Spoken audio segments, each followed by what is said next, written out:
नमस्कार, आप देख रहे हैं 24 न्यूज। मैं हूं आपके साथ पूर्णिमा। चलिए नजर डाल लेते हैं अब तक की 25 बड़ी खबरों पर।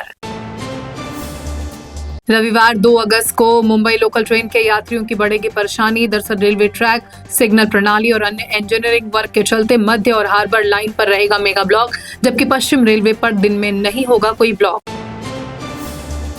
मध्य रेलवे की माटुंगा मुलुंड अप और डाउन फास्ट लाइन पर रहेगा ब्लॉक। हार्बर लाइन पर सीएसएमटी चूनाभट्टी और बांद्रा खंड में लिया जाएगा ब्लॉक। इस दौरान सीएसएमटी वाशी, बेलापुर, पनवेल, बांद्रा और गोरेगांव के बीच चलने वाली कई अप और डाउन हार्बर लोकल सेवाएं रहेंगी रद्द।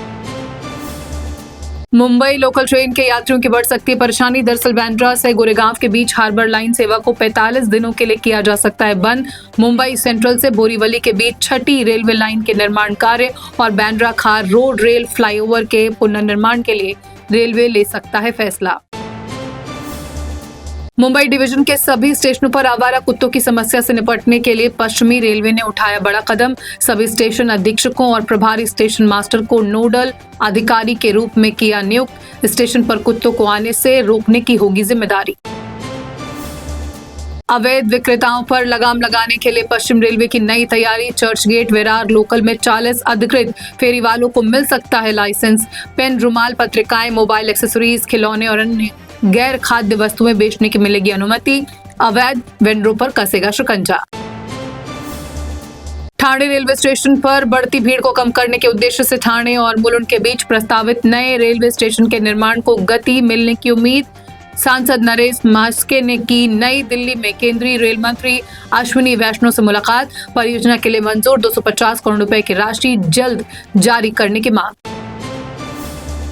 अश्विनी वैष्णव से मुलाकात के दौरान शिंदे गुट के सांसद नरेश मास्के ने उठाए कई मुद्दे। साथ ही कोविड-19 के दौरान बंद हुई रत्नागिरी दादर पैसेंजर को फिर से शुरू करने, दीवा सावंतवाड़ी एक्सप्रेस का विस्तार, दादर सीएसटी या एलटीटी तक करने की मांग के साथ मुंबई रत्नागिरी के बीच दादर, ठाणे, पनवेल, पेंट, रोहा, खेड़ और चिपलून सहित प्रमुख स्टेशनों पर ठहराव वाली नई दैनिक ट्रेन शुरू करने का दिया सुझाव। मुंबई की लोकल ट्रेनों में मारपीट और हिंसक घटनाओं की खबरों के बीच मुंबई की मेट्रो ट्रेन में भी हुआ विवाद। दरअसल गोरेगांव ईस्ट मेट्रो स्टेशन के प्लेटफॉर्म पर देखते ही देखते मारपीट में बदल गया। यात्रियों के बीच शुरू हुआ विवाद। इस हंगामे और लड़ाई के कारण कई मिनटों तक बाधित रही मेट्रो ट्रेन की सेवाएं। अगस्त महीने के पहले दिन आम लोगों को महंगाई से मिली राहत। 19 किलो वाले कॉमर्शियल एलपीजी सिलेंडर की कीमतों में 200 रुपए से अधिक की कटौती, जिसके बाद मुंबई में 2691 रुपए रह गई है कॉमर्शियल सिलेंडर की कीमत। तत्काल टिकट बुकिंग के नियमों में आज से हुआ बदलाव। रेलवे रिजर्वेशन काउंटर पर तत्काल टिकट के समय होने वाली भारी भीड़ और अव्यवस्था से निपटने के लिए रेलवे ने नया टोकन नियम किया लागू। काउंटर पर पहुंचते ही यात्रियों को पहले दिया जाएगा एक टोकन और उसी के आधार पर होगी टिकटों की बुकिंग। प्रधानमंत्री नरेंद्र मोदी के माफी वाले वीडियो पर अब मंच से प्रमुख राज ठाकरे ने बोला हमला, कहा दूसरों की भी होती है मां। पीएम मोदी को अपने पार्टी के लोगों को समझानी चाहिए ये बात।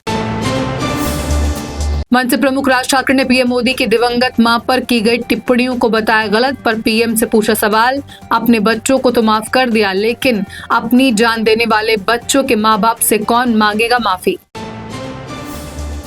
शिवसेना प्रमुख उद्धव ठाकरे ने पीएम मोदी के उस वीडियो पर किया पलटवार जिसमें पीएम ने उन्हें सोशल मीडिया पर गाली देने वाले प्रदर्शनकारी युवाओं को माफ करने की कही थी बात। कहा पीएम मोदी को युवाओं को माफ करने का नाटक करने की बजाय खुद उनसे माफी मांगनी चाहिए। ठाकरे ने कहा बच्चों की भाषा पर सवाल उठाने वाले खुद हैं नमो रोगी, जो सत्ता के इशारे पर ट्रोलिंग संस्कृति को देते हैं बढ़ावा।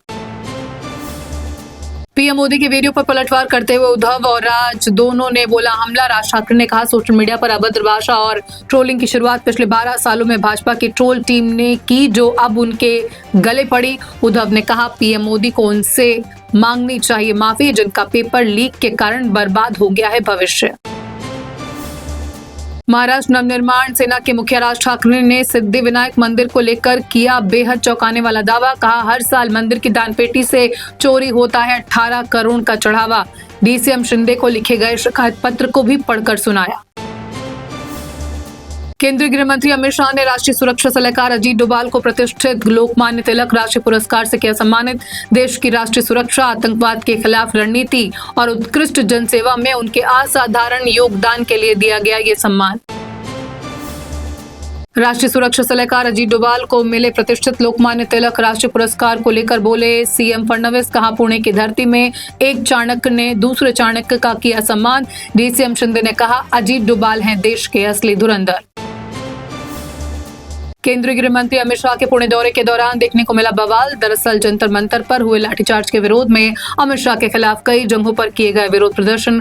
कांग्रेस और वंचित अघाड़ी कार्यकर्ताओं ने शाह के खिलाफ की नारेबाजी और दिखाए काले झंडे।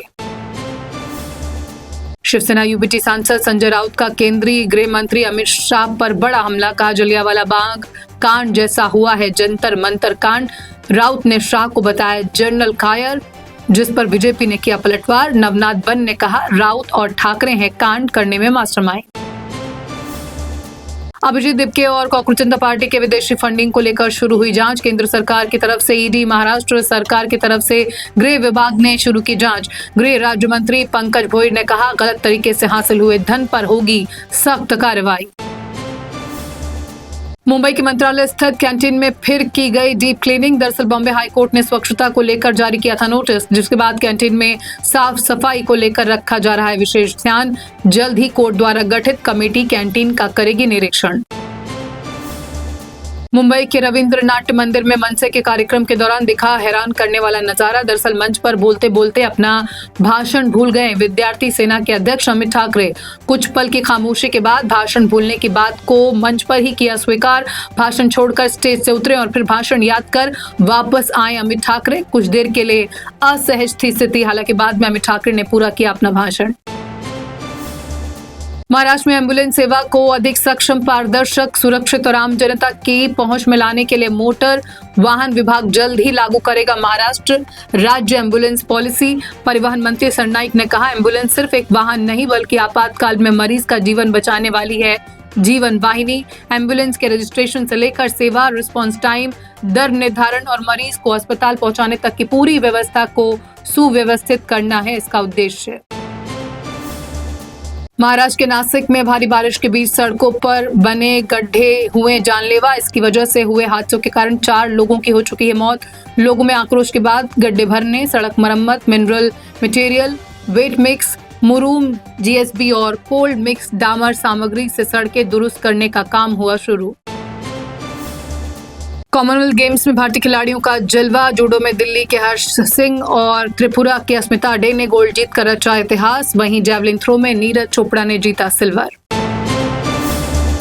25 बड़ी खबरों में फिलहाल बस इतना ही। देश दुनिया की तमाम खबरें इन 24 न्यूज पर लगातार जारी हैं। आप जुड़े रहिए हमारे साथ, देखते रहिए 24 न्यूज। नमस्कार।